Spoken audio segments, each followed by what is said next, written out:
जय हिंद दोस्तों। कैसे हैं आप सब? जाहिर सी बात होंगे अच्छे होंगे और स्वस्थ भी होंगे।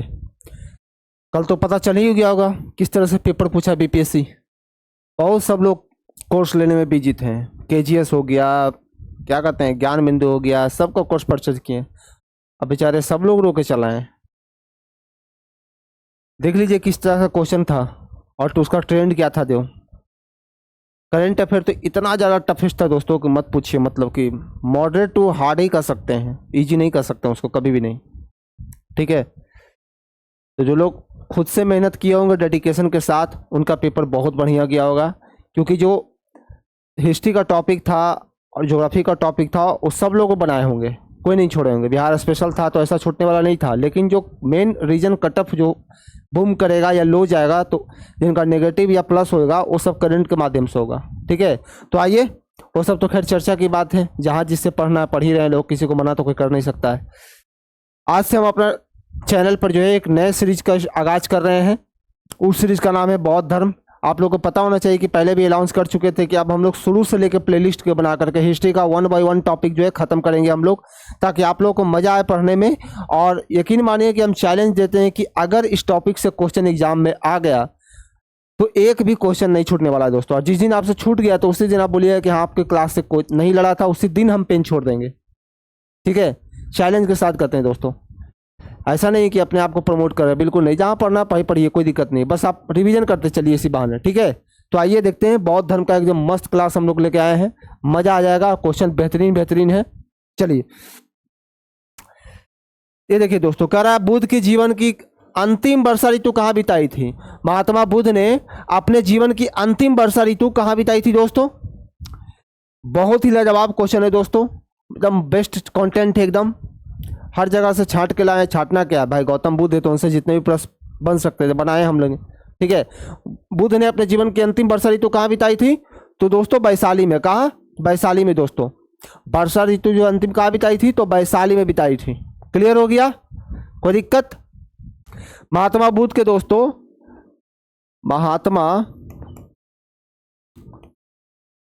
महात्मा बुद्ध को लाइट ऑफ एशिया कहते हैं दोस्तों, लाइट ऑफ एशिया।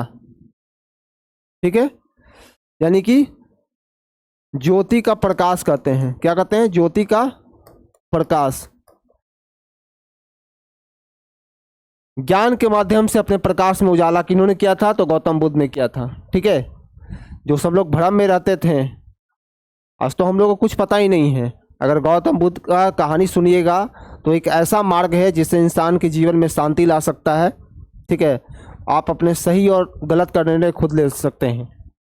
ठीक है, तो इनका मार्ग कुछ इस तरह से, हम लोग तो उतना डिटेल नहीं जानते हैं, जो बेसिक जानते हैं बस वही बता रहे हैं आप लोग को। ठीक है, बाकी इनके धर्म में बहुत सारे फॉलोअर्स हैं, वो आपको बताएंगे कि हाँ इस तरह से मार्ग है। ठीक है, अगर इनका किताब भी पढ़ना चाहे तो गूगल पर भी उपलब्ध है, इनके स्टोरी देखना चाहे तो भी गूगल पर उपलब्ध है। ठीक है, तो बेसिक हम लोग क्वेश्चन सॉल्व कर रहे हैं तो उसमें क्वेश्चन पर ध्यान देंगे दोस्तों। चलिए, इसका राइट आंसर क्या होगा? Option number B. बुद्ध की माँ किस वंश से संबंधित थी? बुद्ध की माँ किस वंश से संबंधित थी तो बुद्ध की माँ जो दोस्तों, बुद्ध की माँ कौन थी दोस्तों? तो ये थी महामाया। महामाया जो कि जन्म के 7वें दिन मर गई थी। जन्म के 7वें दिन इनका देहांत हो गया। उसके बाद बुद्ध का जो पालन पोषण किन्होंने किया तो प्रजापति गौतमी। प्रजापति गौतमी ने किया, जो कि इनकी मौसी भी थी। और ऐसा इतिहासकारों का मानना भी है कि बाद में जाकर के इनके पिता ने इनके साथ विवाह भी कर लिया था। ठीक है, तो इतिहासकारों का ऐसा मानना है तो उसी अनुसार हम लोग फॉलो भी करते हैं। ठीक है, ऐसा कहा गया है। तो इनकी मौसी कौन थी? प्रजापति गौतमी। क्लियर हो गया, जो कि इनका पालन पोषण किए थे। ठीक है, चलिए, बुद्ध के जीवन की किस घटना को महाभिनिष्क्रमण के रूप से जाना जाता है? दोस्तों, बुद्ध के जीवन की किस घटना को महाभिनिष्क्रमण के रूप में जाना जाता है? तो आप लोग को पता होना चाहिए कि आप लोग सेट भी लगाते होंगे, मॉक टेस्ट भी देते होंगे अलग अलग का, तो उसमें भी बहुत सारे देखने को मिलता है कि गृह त्याग को, किसका? गृह त्याग को महाभिनिष्क्रमण जो संबंधित है दोस्तों, और गौतम बुद्ध की जो क्या हुआ, घर त्यागने की घटना को किस नाम से जानते हैं? तो उनको महाभिनिष्क्रमण कहा जाता है। ठीक है, चलिए अलाल कलाम, देखिए बहुत कभी कभी क्वेश्चन पूछ लेता है अलाल कलाम कौन थे दोस्तों? तो ये पहले शिक्षक थे। क्या थे? पहले इनके गुरु थे, पहले गुरु कौन थे? तो अलाल कलाम बुद्ध के पहले गुरु थे। तो क्या देखिए ऑप्शन नंबर 4 आपका क्या रहा है? बुद्ध के गुरु थे। ठीक है, क्लियर हो गया? कोई दिक्कत? बहुत ही इंपॉर्टेंट है दोस्तों, हार्ड भी लाए हैं, इजी भी लाए हैं, मॉडरेट भी लाए हैं। इस तरह से हम लोग सॉल्व किए हैं कि जो जो क्वेश्चन एग्जाम में बन सकते हैं वही क्वेश्चन को यहाँ सॉल्व करवा रहे हैं दोस्तों। ठीक है, चलिए महात्मा बुद्ध ने अपना पहला धर्म चक्र किस स्थान पर दिया था? आप लोग को पता होना चाहिए। कहाँ? सारनाथ में। कहाँ? सारनाथ में अपना पहला उपदेश दिए थे इन्होंने। ठीक है, लेकिन सबसे ज्यादा कहाँ दिए दोस्तों? सबसे ज्यादा जो उपदेश दिए वो कहाँ दिए थे? तो श्रावस्ती में। कहाँ? श्रावस्ती में। ठीक है दोस्तों, लेकिन पहला कहाँ दिए थे? धर्मचक्र सारनाथ। पहला उपदेश भी सारनाथ में दिए थे और धर्मचक्र ने अपनी ज्ञान का प्रकाश का उजाला कहां से किया शुरू किए थे? तो सारनाथ से शुरू कर दिए थे। ठीक है, क्लियर हो गया यहां तक? कोई दिक्कत? चलिए आगे बढ़ते हैं दोस्तों। कौन बुद्ध के जीवन काल के ही संघ प्रमुख होना चाहता था? एक ऐसा भी व्यक्ति था पगलघंट जिसको कह सकते हैं कि बुद्ध से अपने आप को श्रेष्ठ मानता था वो। ठीक है, उनका क्या, वो अपने आप को सर्वश्रेष्ठ मानता था कि नहीं आपसे हम प्रबल हैं, लोग हमारी पूजा करें, लोग हमारी बात माने। ठीक है, तो बुद्ध को ये चीज पसंद नहीं था। पसंद भाई कैसे होगा? कोई भी इंसान नकारात्मक व्यक्ति है, वो अपने ज्ञान का अंधकार में ढकेल रहा है। ठीक है, तो इस चीज को उनको बिल्कुल पसंद नहीं था। लेकिन एक ऐसा व्यक्ति भी थे जिनको अपने आप को श्रेष्ठ साबित करना था। भाई आपके अंदर इंसानियत रहेगा, किसी के प्रति अच्छी जो है भावना रहेगी, एक अच्छी सोच रहेगी, तभी तो आपको इंसान पसंद करेगा। ठीक है, अब ऐसा तो है नहीं कि कोई इंसान कुछ बोल रहा है तो आप उसके बारे में नेगेटिव सोच लीजिए और उसके बाद अगला पार्टी को, मतलब अगले इंसान को उसके बारे में उल्टा सीधा बोलना शुरू कर दीजिए। तो यही इंसान ये था, देवदत्त था। आज के जीवन में भी बिल्कुल वही हो रहा है। ठीक है, कोई अलग नहीं है, इतिहास अपने आप को दोहरा रहा है।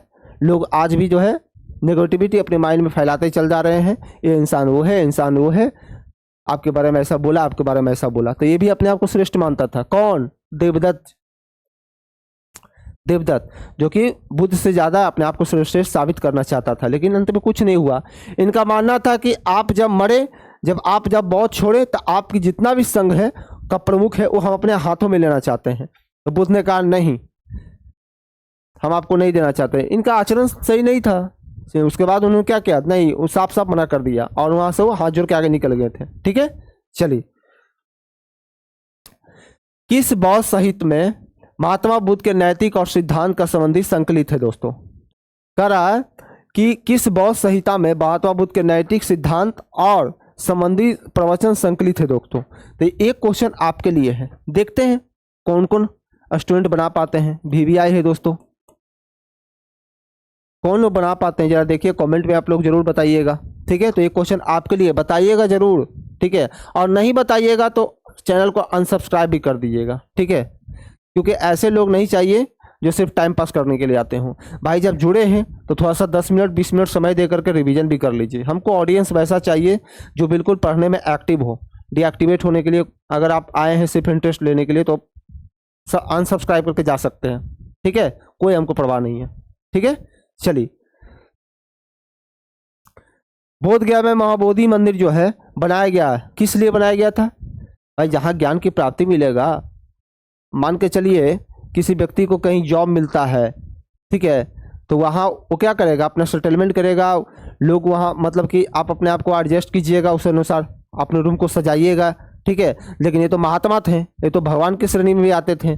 तो जहाँ बोध गया में इनको ज्ञान की प्राप्ति हुआ था, तो इसलिए वहाँ क्या मंदिर बनाया गया? माता बोध गया में महाबोधि मंदिर बनाया गया। किस लिए? तो गौतम बुद्ध को ज्ञान की प्राप्ति हुआ था। कहाँ हुआ था ज्ञान प्राप्ति?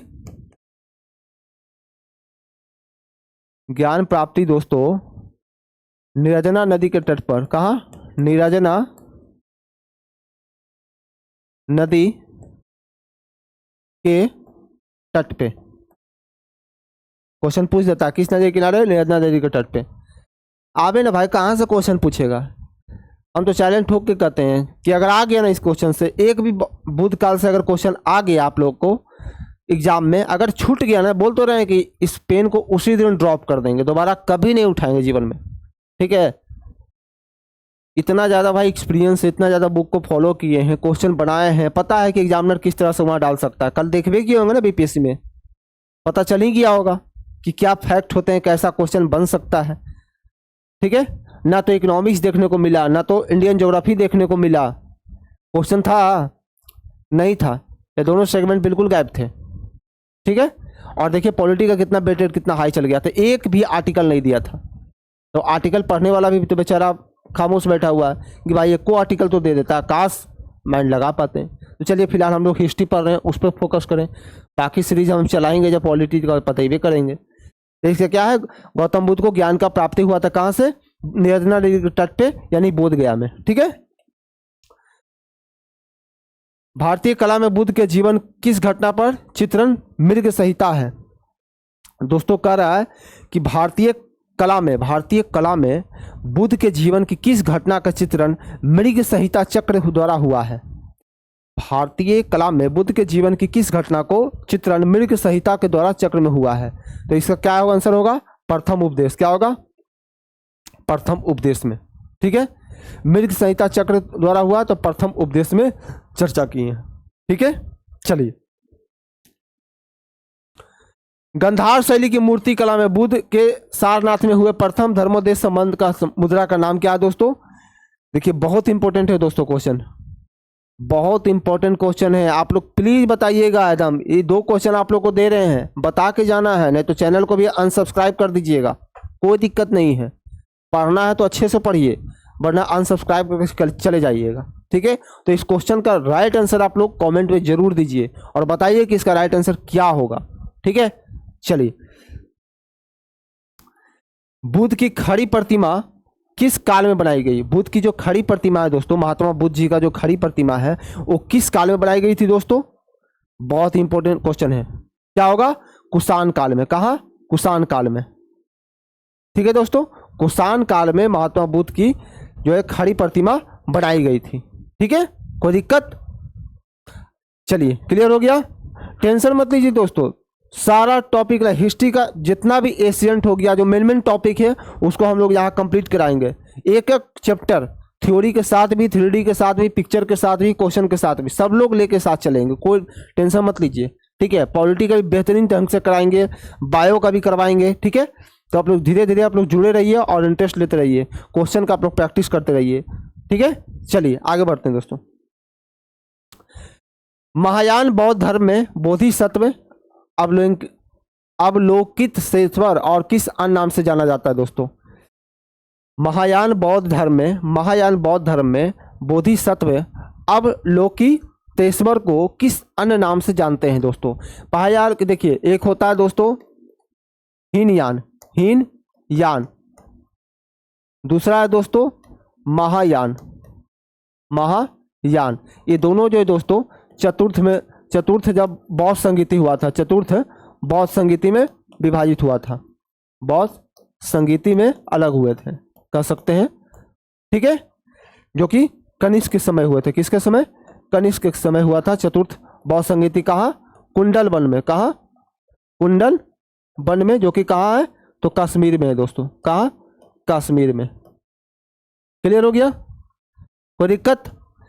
तो महायान की जो बौद्ध धर्म में बोधिसत्व अवलोकितेश्वर है उसको किस नाम से जानते हैं, तो दोस्तों पद्मपाणि। क्या, पद्मपाणि, यानी कि ऑप्शन नंबर 3 आपका करेक्ट आंसर होगा दोस्तों, कोई दिक्कत। चलिए क्लियर हो गया यहां तक, बहुत बढ़िया। बोधिसत्व की पद्मिनी का चित्र सर्वाधिक प्रसिद्ध और प्रायः चित्रित चित्रकारी है किसमें दोस्तों। कह रहा बोधिसत्व पद्मिनी का चित्र जो है सर्वाधिक प्रसिद्ध और प्रायः चित्रित चित्रकारी है किसमें, कहाँ, तो अजंता में। कहाँ, अजंता की गुफाओं में दोस्तों। कहाँ, अजंता की गुफाओं में, ठीक है। क्लियर हो गया। देखिए बहुत इंपॉर्टेंट है दोस्तों क्वेश्चन, मिस नहीं होना चाहिए आपको, एक एक क्वेश्चन आप लोगों को प्रैक्टिस करके जाना है, ठीक है। चलिए आगे बढ़ते हैं दोस्तों। अजंता की गुफाएं किससे संबंधित है, अजंता की गुफाएं किससे संबंधित है? ठीक है, तो ये जातक कथा है। किससे? जातक कथाएं से संबंधित है दोस्तों। कहाँ? जातक की कथाएं से। अजंता की गुफाएं किससे संबंधित है? तो जातक कथाएं से। ठीक है, चलिए क्लियर हो गया। देखिए दोस्तों, बहुत इंपॉर्टेंट क्वेश्चन है। बराबर की पहाड़ियों के बारे में कौन सा स्टेटमेंट जो है इनमें से सही नहीं है? बराबर की पहाड़ियों के बारे में इनमें से कौन सा स्टेटमेंट जो है राइट नहीं है दोस्तों? बराबर की पहाड़ियों पर कुल 4 गुफाएं हैं, एकदम सही है। 3 गुफाओं की दीवार पर अशोक के अभिलेख उत्कीर्ण है, बिल्कुल सही है। यह अभिलेख इन गुफाओं का अजीबकों का है, समर्पित होने का उल्लेख करता है। हाँ बिल्कुल कर सकते हैं, कोई दिक्कत नहीं है। यह अभिलेख ईसा पूर्व 6वीं शताब्दी में है, नहीं ये नहीं है दोस्तों। बाकी ये तीनों क्या है? सही है, लेकिन ऑप्शन नंबर डी आपका इनकरेक्ट है दोस्तों। ठीक है, क्लियर हो गया। तो बराबर की गुफाओं में जो है 4 गुफाएं हैं। ठीक है, 4 गुफा, 3 गुफाएं पर दीवारों पर अशोक के अभिलेख उत्कीर्ण है, और ये अभिलेख जो है समर्पित है किसको? अजीबको संप्रदाय को। ठीक है, चलिए।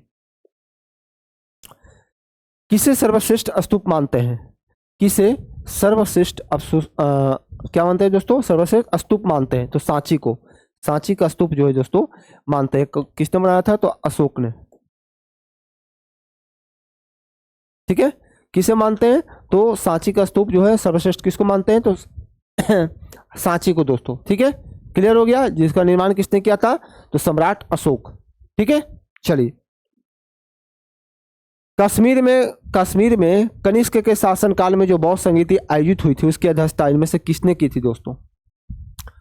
बहुत इंपॉर्टेंट क्वेश्चन, कल यही इसी से रिलेटेड क्वेश्चन था। ठीक है, बीपीएससी अगर दिए होंगे ना तो इसी से रिलेटेड था। जो चौथा बौद्ध संगीति हिया नहीं हुआ था, कश्मीर में हुआ था। और वही क्वेश्चन पूछा भी था कि इनमें से कौन सी बौद्ध संगीति जो है बिहार में नहीं हुई थी? तो चतुर्थ बौद्ध संगीति। ठीक है, तो इसकी अध्यक्षता किसने की थी दोस्तों? तो वासुमित्र ने। किसने? वासुमित्र ने दोस्तों। क्लियर हो गया। कनिष्क के शासनकाल में हुआ जरूर, लेकिन इसकी अध्यक्षता किसने किया था? तो वासुमित्र ने। ठीक है, चलिए। बुद्ध ने सर्वाधिक उपदेश कहाँ दिए? अभी आप लोग बताए थे श्रावस्ती में। सर्वाधिक उपदेश कहाँ दिए थे? तो श्रावस्ती में दिए थे। ठीक है, क्लियर हो गया। टेंशन मत लीजिए, जो भी क्वेश्चन आएगा पहले कहाँ हुआ था, पहले कहाँ हुआ था, सब हम लोग बताएंगे। करवाया हुआ भी पिछले वीडियो है, थ्योरी में हम लोग बताए थे। फिलहाल ये तो ऑब्जेक्टिव कर रहे हैं, तो इसका राइट आंसर क्या होगा? श्रावस्ती में दोस्तों। क्लियर हो गया, चलिए। बुद्ध के जीवन की किस घटना का महाभिनिष्क्रमण? तो पता ही आपको बताए थे, गृह त्याग, महाभिनिष्क्रमण। ठीक है, गृह त्याग। दोबारा आ गया क्वेश्चन दोस्तों ये वाला। बुद्ध का जन्म कहाँ हुआ था? ये देखिए, क्या वैशाली में हुआ था, क्या लुबनी में हुआ था, कपिल वस्तु में हुआ था, या पाटलिपुत्रा में हुआ था? तो आप लोग को पता होना चाहिए, पहले ही आप लोग बता चुके। कहाँ? लुबनी, जो कि नेपाल में है। तो इसका राइट आंसर क्या होगा? ऑप्शन नंबर बी दोस्तों। क्लियर हो गया, कोई दिक्कत? आगे बढ़े, चलिए। महात्मा बुद्ध का महापरिनिर्वाण कहाँ हुआ था? यानी कि मृत्यु जो है कहाँ हुआ था दोस्तों? तो कुशीनगर में। कहाँ? कुशीनगर में।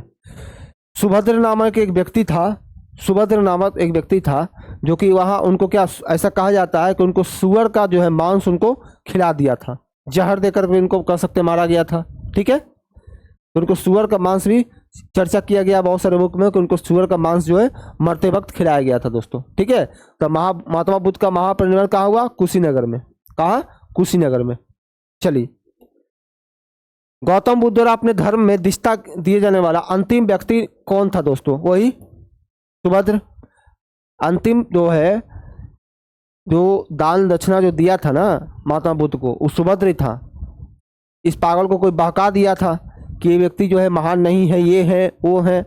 इसने अज्ञानता के कारण महात्मा बुद्ध को क्या किया? सुअर का मांस जो है रात में इन्होंने खिला दिया था। ठीक है, ऐसा कहा जाता है कि उसमें जहर भी था दोस्तों।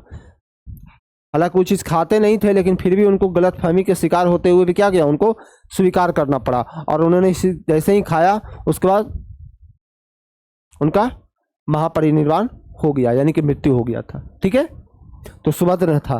कौन था व्यक्ति? सुभद्र था दोस्तों। चलिए।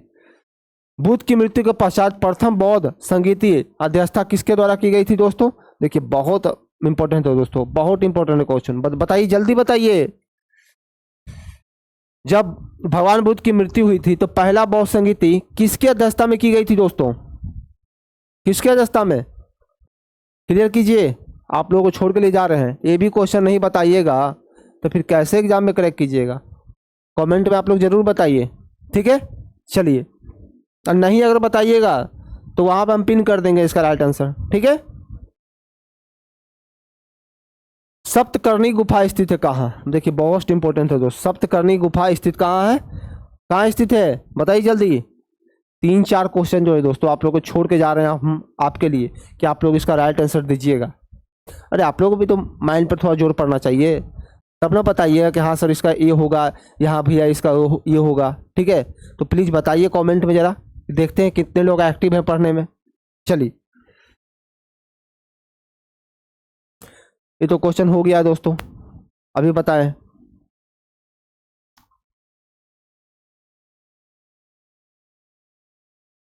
इसमें कुछ डिफॉल्ट है दोस्तों, आगे देखते हैं। देखिए ये क्वेश्चन जो है मोस्ट इंपोर्टेंट दोस्तों, बौद्ध धर्म की संगीतिया से रिलेटेड है कि सबसे पहले कहाँ हुआ था दोस्तों। तो आप लोग को पता होना चाहिए, सबसे पहले राजगीर में हुआ। कहाँ हुआ? राजगीर में हुआ। उसके बाद कहाँ हुआ दोस्तों? राजगीर के बाद वैशाली में हुआ। कहाँ? राजगीर के बाद वैशाली, उसके बाद पाटलिपुत्र, उसके बाद कुंडलबंध दोस्तों। तो इसका देखिए राइट आंसर क्या होना चाहिए? Option number D. पहले 1 में ये है, 2 में है, 3 में है और 4 में है दोस्तों। क्लियर हो गया, ठीक है। कोई दिक्कत? पहला वीडियो में हम बता चुके हैं सारा, हम थ्योरी भी बता चुके हैं दोस्तों, ठीक है। ताकि वीडियो लंबा ना जाए इसलिए हम लोग इसको शॉर्ट में प्रयास कर रहे हैं कि आप लोग तेजी से इसका रिवीजन कर लें, ठीक है। बाकी डिटेल देखना है तो गौतम बुद्ध का प्लेलिस्ट में जाके आप देख सकते हैं, उसमें एक एक चीज़ का चर्चा किया हुआ है। कब बौद्ध संगीति हुआ था, किसके अध्यक्षता में हुआ था, वही चीज़ का तो प्रैक्टिस करवा रहे हैं। तो देखना तो वही चाह रहे हैं कि कमेंट में कितने लोग बताते हैं कि बस खाली वॉच करते हैं या फिर पढ़ते भी हैं, ठीक है। चलिए आगे देखते हैं। किस शासक ने द्वितीय बौद्ध सभा का आयोजन किया था? देखिए बहुत इंपॉर्टेंट है दोस्तों, किस शासक ने द्वितीय बौद्ध सभा का आयोजन किया था दोस्तों? तो बताइए इसका राइट आंसर। ये लास्ट है हमारा, इसके बाद हम लोग पार्ट 2 लाएंगे वीडियो। पार्ट 2 जो है उसमें 30 क्वेश्चन और है, गौतम बुद्ध से रिलेटेड है दोस्तों। तो इस क्वेश्चन का राइट आंसर आप लोग प्लीज़ कमेंट में जरूर बताइएगा दोस्तों, कहीं जाइएगा मत, जरूर बता के जाइएगा। 5 क्वेश्चन लगभग आप लोग को दिए हैं, कमेंट में आप लोग जरूर बताइएगा दोस्तों। अगर वीडियो देख रहे हैं तो ज़रूर बताइएगा, अगर सिर्फ नहीं आपको आंसर पता, सिर्फ देखने के लिए आए हैं तो चैनल में वहाँ बगल में है अनसब्सक्राइब भी कर दीजिएगा, ठीक है। हमें वैसे बच्चे चाहिए जो पढ़ाई से रिलेटेड सही से अध्ययन कर रहे हैं, सिर्फ हवाबाजी करने के लिए नहीं चाहिए भाई, ठीक है। हमें ऐसे ज़रूरत नहीं है, ठीक है। तो इसका राइट आंसर आप लोग ज़रूर बताइएगा, अगर नहीं बताइएगा तो हम सब का ऑप्शन आपको नीचे कॉमेंट में आपको वहाँ डाल देंगे दोस्तों, ठीक है। जो जो क्वेश्चन आपको दिए हैं वो क्वेश्चन वो आपको मिलेगा देखने को, उसका राइट आंसर, ठीक है। तो हम लोग मिलते हैं कल, जो एक दूसरा सीरीज है बौद्ध धर्म से रिलेटेड, ठीक है। तो अभी तो फिलहाल 28 क्वेश्चन इसमें हुआ है, उसमें 30 क्वेश्चन और बाकी है दोस्तों, ठीक है।